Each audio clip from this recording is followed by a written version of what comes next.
Ukraine is being asked to give up its land. And the United States is calling it a peace plan. But wait, why does this 28-point deal look more like a victory for Russia? What's really happening behind closed doors? Stay with me. Because the final points in this plan will shock you. More details are emerging from a 28-point peace plan backed by United States President Donald Trump aimed at ending Russia's 4-year war on Ukraine, with several media outlets and officials confirming that the plan, which has yet to be officially published, appears to favor Russia. Details of the plan also come after U.S. Ambassador to the United Nations, Mike Waltz, told the UN Security Council on Thursday afternoon that the U.S. had offered generous terms for Russia, including sanctions relief. The United States has invested at the highest levels, the President of the United States personally, to end this war, Waltz told the Council. In the meantime, Russia's unrelenting attacks on Ukraine continue. A Russian strike on the city of Zaporizhzhia in southern Ukraine late on Thursday killed 5 people and wounded 3 others. Emergency services said.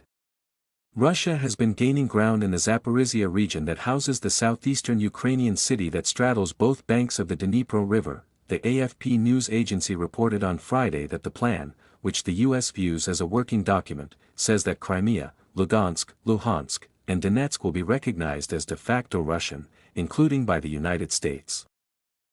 This corresponds with an earlier report from U.S. media outlet Axios. The Associated Press, AP, news agency also reported on Friday that the plan would require Ukraine to surrender the Donbass, which includes the Luhansk and Donetsk regions that Ukraine currently partly holds. Under the draft, Moscow would hold all the eastern Donbass region, even though approximately 14% still remains in Ukrainian hands, AP reported.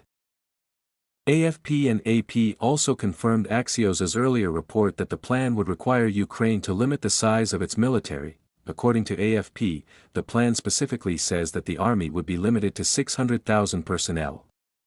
Ukraine is estimated to currently have just under 900,000 active duty military staff.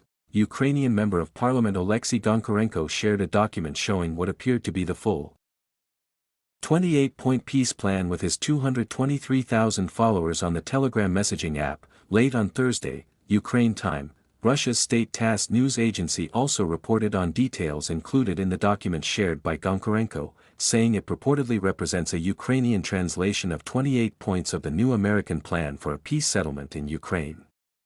New details included in the document shared by Goncharenko include that Ukraine has the right to EU, European Union, membership and that the United States will work with Ukraine to jointly restore, develop, modernize, and operate Ukraine's gas infrastructure, including pipelines and storage facilities. The document also states that Ukraine's Zaporizhzhia nuclear power plant will be commissioned under UN Nuclear Agency, IAEA supervision, and the electricity generated will be shared equally between Russia and Ukraine in a 50-50 ratio. The text of the document shared by Goncharenko also states that Ukrainian forces withdraw from the part of the Donetsk region that they currently control, and this withdrawal zone will be considered a neutral demilitarized buffer zone. Handing over territory to Russia would be deeply unpopular in Ukraine and would also be illegal under Ukraine's constitution.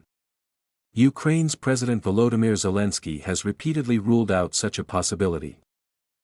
Zelenskyy has said he's willing to work with the United States on the plan, despite pushback from European allies who say that the US-backed plan heavily favors Russia. Zelenskyy's office on Thursday confirmed that he had received a draft of the plan, and that he would speak with Trump in the coming days.